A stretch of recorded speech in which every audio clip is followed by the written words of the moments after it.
Good morning दोस्तों, चलिए आइए स्टार्ट करते हैं। आज का जो हमारा लेक्चर रहेगा बीपीएससी स्पेशल रहेगा। हम कह सकते हैं कि ऑल इंडिया एग्जाम के लिए स्पेशल रहेगा। चलिए आज का हमारा जो टॉपिक है 16 महाजनपद से है। अगर आप इंडिया का कोई भी एग्जाम देते हैं, खासतौर पे अगर आप बिहार का कोई एग्जाम देते हैं तो वहां इससे क्वेश्चन 110% पूछे जाते हैं। और ये जो टॉपिक है ये सदाबहार टॉपिक है। जब तक पृथ्वी रहेगी और जब तक बिहार रहेगा तब तक इससे क्वेश्चन आते रहेंगे। तो चलिए आप फालतू की बकवास बंद करते हैं और आपका टॉपिक हम लोग स्टार्ट करते हैं। चलिए हम लोग अब आज बात करते हैं कि भैया जनपद क्या होता है, महाजनपद क्या होता है और कबीला क्या होता है। अब देखिए, मान लीजिए 10-15 लोग 60 या फिर 25-30 लोग मिलकर एक जगह किसी जगह पे रह रहे हैं। ठीक, हम हैं, हमारे साथ 25-30 लोग रह रहे हैं और एक गांव है, तो उसको हम क्या बोल दिए, छोटा सा कबीला बोल दिए। अब वहां पे ढेर सारे जन आ गए, मतलब कि जन 25-30 लोग रहते थे। धीरे धीरे करते करते वहां पे 100-200 लोग हो गए, तो क्या बन गया, वो जन बन गया। फिर जनपद क्या बन गया, वहां पे जनसंख्या और बढ़ी, थोड़ा और डेवलप हुआ, थोड़ा और विकास हुआ, वो क्या बन गया, जनपद बन गया।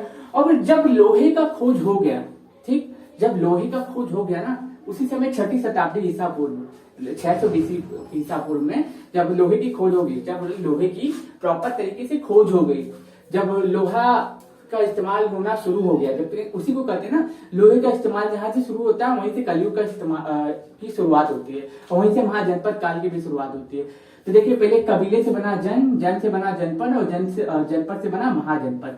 तो हम आज बात करेंगे 16 महाजनपद के बारे में। आप अगर एग्जाम दिए होंगे बीपीएससी का, यूपीएससी का, बीपीएसआई का, यूपीएसआई का, यहाँ तक कि लेखपाल का, कोई भी एग्जाम दिए होंगे तो इनसे क्वेश्चन आते होंगे, क्योंकि हम लोग के भारत के इतिहास से ये जुड़ा हुआ है। भारत का इतिहास हम लोग जानते हैं कि 5000 साल पुरानी सभ्यता है। हम लोग पढ़ते रहते हैं कि रोमन सभ्यता थी, सिंधु घाटी सभ्यता थी, मेसोपोटामिया की सभ्यता थी, उन सभी से रिलेटेड करके आज हम आपको पढ़ेंगे। ठीक, तो चलिए स्टार्ट करते हैं कि 16 महाजनपद काल। देखिए, 16 महाजनपद थे प्राचीन काल में, 16 महाजनपद थे प्राचीन काल में, 16 महाजनपद थे और सबसे बड़ा महाजनपद कौन था, मगध था। अब देखिए, महाजनपद बताने से पहले मैं आपको थोड़ा ओवरव्यू दे देता हूँ कि देखिए टोटल 16 महाजनपद थे, टोटल 16 महाजनपद थे। उसमें से मध्य प्रदेश में 1 महाजनपद था, राजस्थान में 1 महाजनपद था, यूपी में 7 महाजनपद थे। ठीक, एक दिल्ली वाला इलाका है, वो इंद्रप्रस्थ है, वो दिल्ली में था, तो यूपी में 7 महाजनपद थे और दिल्ली में 1 महाजनपद था और बिहार में 3 महाजनपद थे। अब क्वेश्चन आपसे क्या बनेगा कि दिल्ली में कितने महाजनपद थे, तो क्या बोलेंगे 1 था। यूपी में कितने महाजनपद थे, तो 7 था। बिहार में कितने महाजनपद थे, तो 3 था। बिहार और भारत से बाहर कितने महाजनपद थे, तो भारत से बाहर 2 महाजनपद थे। उनके बारे में भी आज हम जिक्र करेंगे। तो चलिए स्टार्ट करते हैं। पहला महाजनपद राजगिरी, इसकी कैपिटल क्या थी, पटना, मगध। पहला जो महाजनपद था वो मगध, सबसे शक्तिशाली महाजनपद, क्योंकि यहाँ पे लोहे का इस्तेमाल होने लगा था। अब जानते हैं कि तलवार लोहे के बनने लगेगी, हथियार लोहे के बनने लगेंगे, कुल्हाड़ी पहौड़ा ये सब अगर लोहे का बनने लगेगा तो क्या होगा, खेती भी अच्छी हो जाएगी ना। तो मगध महाजनपद सबसे समृद्ध महाजनपद था, उसकी राजधानी थी राजगिरी और इसका इलाका कहाँ था, पटना और गया वाला जो इलाका था वहां इसको पाया जाता। अभी भी है, आप जाएंगे मगध तो घूमने आपको ये जगह मिल जाएगा। दूसरा महाजनपद था अंग, जिसकी कैपिटल क्या थी, चंपा।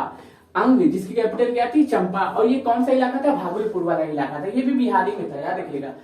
मगध, राजगिरी, अंग, चंपा, ये कहा था बिहार में और ये मगध भी कहा था बिहार में। तीसरा था वज्जी, इसकी कैपिटल क्या थी, वैशाली, ये भी कहा था बिहार में था, तिरहुत वाले इलाके में, तिरहुत वाला जो क्षेत्र था बिहार में वहां पे था। और ये प्रथम गणतंत्र था, मतलब कि 8 जनपदों को मिला के यह एक महाजनपद बना था, जो कौन था, एक गणतंत्र महाजनपद था।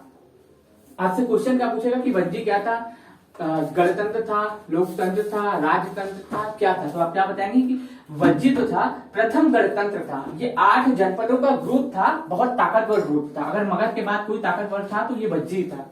तो दूसरे नंबर पे कौन ताकतवर ग्रुप था महाजनपदों का, वज्जी था। तीसरा था काशी, जहाँ पे मैं रहता हूँ, जहाँ पे हमारे मोहित सर रहते हैं, जहाँ पे हमारी टीम रहती है, तो हम लोग वहीं पे रहते हैं। तो हम लोग कहाँ है, काशी भी एक महाजनपद ही था। तो सोचिए, महाजनपद से पढ़ा है, कुछ रिस्पेक्ट दिया करिए, लाइक कुछ कमेंट ठोक दिया करिए। ठीक है, चलिए आगे बढ़ते हैं। यूपी, देखिए मैंने आपको बता दिया कि बिहार में 3 महाजनपद थे। अब क्वेश्चन ये नहीं बनेगा कि मगध की राजधानी बताइए, हो सकता है आ जाए, पूछेगा कि मगध कहाँ वाले, किस इलाके वाले, कौन से इलाके में था।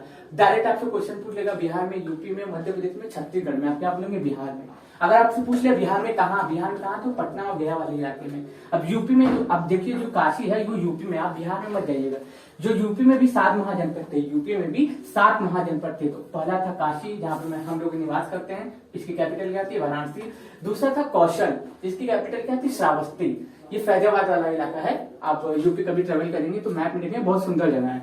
ठीक, तो मल्ल, कुशीनगर, एक था मल्ल कुशीनगर, ये देवरिया वाला इलाका था जहां पर बुद्ध को महापरिनिर्माण की प्राप्ति हुई थी। अब कई लोग सोच लेंगे कि भैया ये महापरिनिर्माण होता क्या है। महापरिनिर्माण कुछ नहीं होता है, जहां पे बुद्ध की मृत्यु हुई थी, जहां पे गौतम बुद्ध को मृत्यु प्राप्त हुई थी, उस जगह को क्या बोलते हैं, महापरिनिर्माण। उनकी मृत्यु को ही कहा जाता है महापरिनिर्माण। इसलिए जो इलाका था ये कौशल वाला, सॉरी, ये जो इलाका देख रहे हैं आप, ये मल्ल जो कुशीनगर वाला इलाका था, ये देवरिया के आसपास था। यहाँ पे बुद्ध को महापरिनिर्माण की प्राप्ति हुई थी। कौशल, श्रावस्ती, फैजाबाद वाला इलाका था। इसके बाद वत्स, इसकी कैपिटल क्या है, कौशाम्बी। छोटे मोटे एग्जाम में अंटू बंटू जो एग्जाम नहीं होते हैं, एसएससी और बिहार खासतौर पे, ईएसआई हो गया, एसएससी हो गया, एसएससी सीजीएल हो गया, सब में मतलब ये बर्बाद टाइप के क्वेश्चन पूछे जाते हैं, डायरेक्ट कैपिटल पूछेगा। तो इसलिए मैं सब कुछ आपको बता रहा हूँ। तो पता नहीं क्या मानसिकता है लोगों की। वर्ष, उसकी कैपिटल क्या है, कौशाम्बी। ये क्या है, प्रयाग, वही इलाहाबाद जिसका नाम बदल दिए योगी जी, उसी को क्या कहते हैं, प्रयाग कहते थे। प्राचीन काल में उसका नाम प्रयाग था, फिर नाम बदला गया, इलाहाबाद हो गया, फिर वापस से प्रयाग हो गया। ठीक, तो वर्ष कहाँ था, प्रयाग वाले इलाके में। इसकी कैपिटल क्या थी, कौशाम्बी। पांचाल, इसकी कैपिटल क्या थी, अहिछत्र, ये भी कहाँ था, यूपी में ही था। कुरु, अब महाभारत से रिलेटेड करिए, अगर आप महाभारत सीरियल देखोगे तो आपको पता होगा कि दिल्ली का पुराना नाम इंद्रप्रस्थ था। तोमर वंश के राजा ने इसकी स्थापना की थी। आप एक बार सर्च मार लीजिएगा, अनंगपाल ने दिल्ली की स्थापना की थी। अनंगपाल तोमर वंश के राजा थे। कुरु, इसकी कैपिटल क्या थे, इंद्रप्रस्थ। नाम से याद हो जाएगा, दिल्ली वाला इलाका था, महाभारत के लिए खासतौर से परिचित था। अब देखिए कुछ और महाजनपद थे यूपी में ही। सुरसेन, जिसकी कैपिटल क्या थी, मथुरा। और एक था चेदी, इसको शुक्तिमती या शक्तिमती कहते थे, दोनों में से जो आपको नाम मिले। यहाँ पे जो प्रसिद्ध राजा थे शिशुपाल थे। पूछेगा कि चेदी जिसकी कैपिटल शुक्तिमती थी, वहां पे प्रसिद्ध राजा कौन निवास करते थे महाजनपद काल में, तो आप क्या बोलेंगे, शिशुपाल थे। अवंती, जिसकी कैपिटल क्या थी, महेशमती या अहिछत्र, क्या थी, अवंती, जिसकी कैपिटल क्या थी, उज्जैनी या महेशमती, उज्जैनी या महेशमती, उज्जैनी या महेशमती, ये एमपी वाले इलाके में था। कहाँ था, एमपी वाले इलाके में।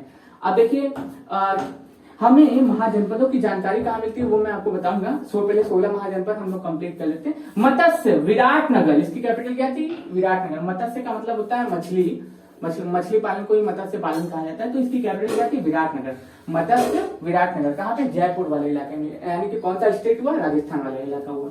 अश्मक, पोटली या पोटन, साउथ में जो आते हैं, यहाँ पे आंध्र प्रदेश जो दिखते हैं, आपको मैप में दिखेगा, छोटा से देखिए इसमें, यहाँ पे आंध्र प्रदेश वाला जो इलाका है, यहीं पे जो है क्या था, ये आंध्र प्रदेश वाले इलाके में पोटली या पोटन महाजनपद था। जनपद कौन था, अश्मक, उसकी कैपिटल क्या थी, पोटली या पोटन, जो आपको देखने को मिले आप टिक मार दीजिएगा।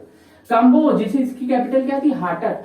ये दो महाजनपद बहुत इंपॉर्टेंट है, ये दो महाजनपद बहुत इंपॉर्टेंट, क्योंकि ये दोनों महाजनपद भारत से बाहर थे।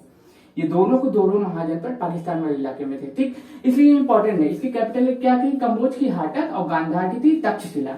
अब भैया हम 16 महाजनपद तो बता दिए, भैया हमें कहीं से जानकारी मिली होगी तब ना बताएंगे, कहीं से लिखे होंगे, कहीं से पढ़े होंगे, कहीं से लेखक लिखे होंगे, तभी ना हम आपको बताएं। तो जो बौद्धों का सबसे पवित्र ग्रंथ है, क्या है, बौद्धों का सबसे पवित्र ग्रंथ है, पवित्र ग्रंथ है, वो कौन सा है, अंगुत्तर निकाय। उसमें 16 महाजनपदों का जिक्र किया गया है। जैनों का भी पवित्र ग्रंथ है, क्या है, भगवती सूत्र, उसमें भी 16 महाजनपदों का जिक्र किया है। तो इन दोनों बुकों के माध्यम से हमें पता चलता है कि प्राचीन काल में 16 महाजनपद थे जो काफी समृद्ध थे। और सबसे ज्यादा समृद्ध कोई महाजनपद था तो कौन था, ये था मगध। और दूसरे नंबर पे कौन था, हम बोल सकते हैं वज्जी या वैशाली को, क्योंकि 8 महाजनपदों का ग्रुप था। अब देखिए इसमें से 2 गणतंत्र भी थे, आप याद रखिएगा। जो मल्ल है ये भी गणतंत्र था, और ये जो आप देख रहे हैं वज्जीदत्त जो था, ये दोनों गणतंत्र था। पूछता है कि प्राचीन काल में कौन 2 जनपद क्या थे, गणतंत्र थे, तो आप क्या बोलेंगे, यही दोनों थे। प्रथम कौन हो जाएगा, वज्जी हो जाएगा, और दूसरा कौन हो जाएगा, अब मल्ल हो जाएगा। ये दोनों जो जनपद थे ये गणतंत्र थे। इसको आप एक स्क्रीनशॉट ले लीजिए। आई होप आपने ले लिया होगा। तो चलिए आप एक बार फिर से रिवाइज करते हैं और फिर इस लेक्चर को यही खत्म करते हैं। देखिए पहला मगध, राजगीर, कैपिटल क्या थी, राजगीर। अंग, चंपा, वज्जी, वैशाली, काशी, वाराणसी, कौशल, श्रावस्ती, मल्ल, कुशीनगर, वत्स, कौशाम्बी, पांचाल, अहिछत्र, कुरु, इंद्रप्रस्थ। आगे बढ़ते हैं, सुरसेन, मथुरा, चेदी, शुक्तिमती, अवंती, उज्जैनी, माहिष्मती और मत्स्य, विराटनगर। और अगला क्या है, अश्मा, पोटली या पोटन, जो भी आपको मिले, गांधार, तक्षशिला, कंबोज, हाटक। ये 16 महाजनपद, इसको आप रट लीजिएगा। इसका कोई उपाय नहीं, आपको रटना ही पड़ेगा। ये आपको 100% रटना पड़ेगा। इसके लिए मैं कोई सुविधा नहीं दूंगा और कोई आपको झूठा दिलासा नहीं दूंगा कि ट्रिक से याद हो जाएगा। तो आई होप आपको ये लेक्चर पसंद आया होगा। चलिए आज इसका लेक्चर खत्म करते हैं। हमारे चैनल को लाइक करें, सब्सक्राइब करें और चैनल को आगे बढ़ाएं। धन्यवाद।